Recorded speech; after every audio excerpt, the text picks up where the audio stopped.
നമുക്ക് സ്വരാക്ഷരങ്ങൾ ചേർത്ത് എഴുതാൻ പഠിക്കാം. ഇംഗ്ലീഷിൽ സ്വരാക്ഷരങ്ങൾ A, E, I, O, U ഇവയാണ്. അതിൽ ആദ്യത്തെ അക്ഷരം നോക്കാം, എ.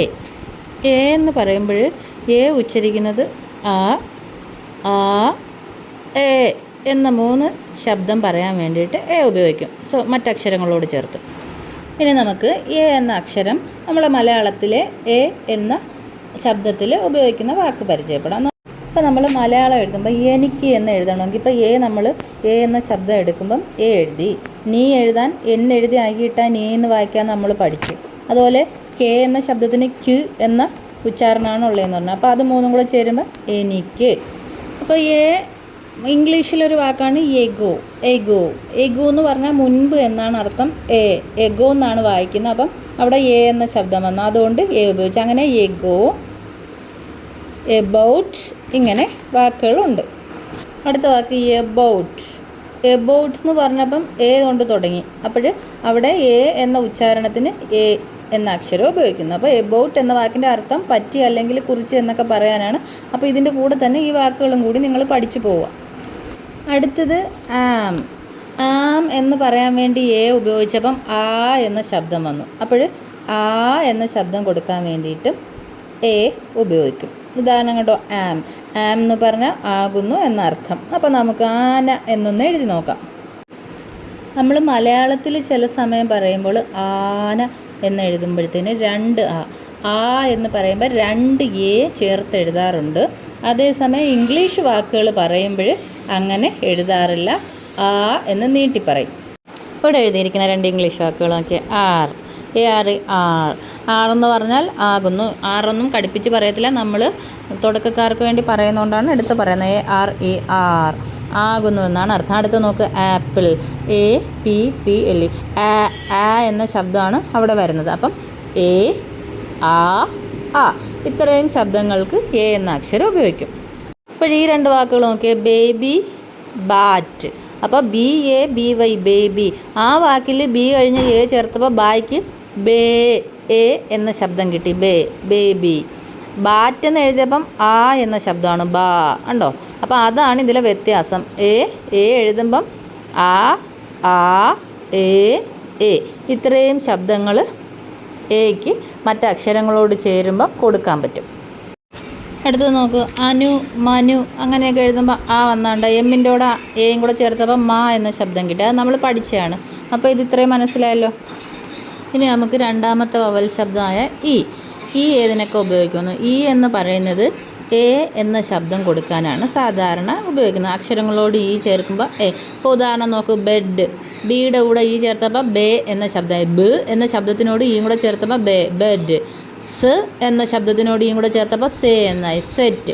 അടുത്തത് 2 ഇ ചേർക്കുമ്പോൾ ഇ എന്ന ശബ്ദം കിട്ടും. അതിന് ഉദാഹരണം കണ്ടോ, ഷീപ്പ്. ഷ് എന്ന ശബ്ദത്തിനോട് എസ് വെച്ചും കൂടെ ചേരുമ്പോൾ ഷ് എന്ന് നമ്മൾ പഠിച്ചിട്ടുണ്ട്. അതിൻ്റെ കൂടെ ഇ ചേർന്നപ്പോൾ ഷീപ്പ്.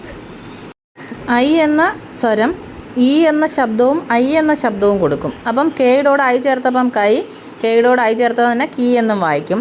എന്നിൻ്റെ കൂടെ ഐ ചേർത്താൽ നീ എന്നും വായിക്കും, നൈ എന്നും വായിക്കും. ഉദാഹരണം നോക്കാം.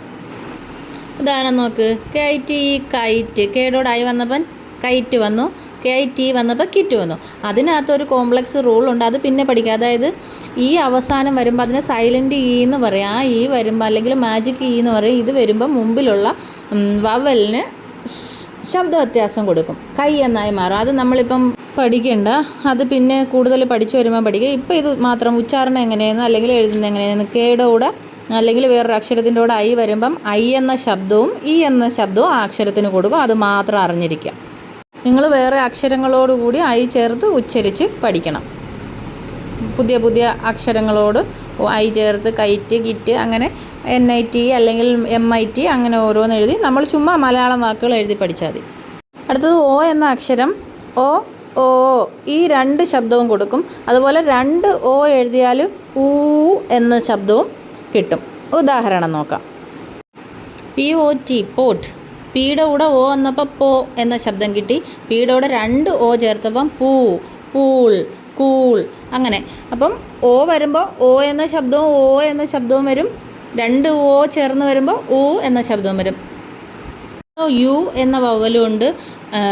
നമുക്ക് ഉ എന്ന ശബ്ദവും കിട്ടും ആ എന്ന ശബ്ദവും. ഇപ്പം ഉദാഹരണത്തിന് ബി എന്ന അക്ഷരത്തിൻ്റെ കൂടെ യു ചേർത്തുമ്പോൾ ബു എന്നും, അതേസമയം എസിൻ്റെ കൂടെ സൺ സൂര്യൻ എന്ന് എഴുതുമ്പോൾ SUN എഴുതുമ്പോൾ സൺ സ എന്ന അ എന്ന ശബ്ദമാണ് കിട്ടുന്നത്. അതുപോലെ തന്നെ യു വേറെ യു യായും, അടുത്തത് ഓയും എയും കൂടെ ചേരുന്ന ശബ്ദം. ഓയും എയും കൂടെ ചേരുമ്പോൾ ഓ എന്ന ശബ്ദം കിട്ടും. ഉദാഹരണം got, GOAT got, GOAL goal. ഉണ്ടോ? ഓയും എയും കൂടെ ചേർന്ന് അപ്പോൾ അവിടെ ഓ എന്ന ശബ്ദം, ഗിൻ്റെ കൂടെ ഓ, COAL ആണെങ്കിൽ കോൾ, അങ്ങനെ വരും. അടുത്തത് ഓയും ഐയും കൂടെ ചേരുമ്പോൾ ഒയ് എന്നൊരു ശബ്ദമാണ് കിട്ടുന്നത്.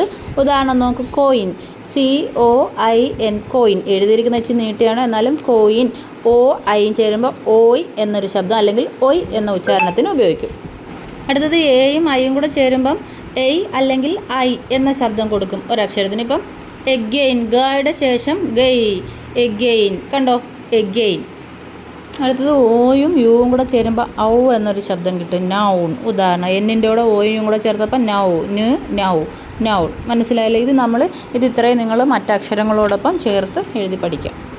ഇത് ഉപകാരപ്രദമാണെന്ന് തോന്നുന്നെങ്കിൽ ഒന്ന് ലൈക്ക് ചെയ്യുക, ഷെയർ ചെയ്യുക, സേവ് ചെയ്ത് വയ്ക്കുക, മറ്റുള്ളവരിലേക്ക് എത്തിക്കുക. Okay, thank you.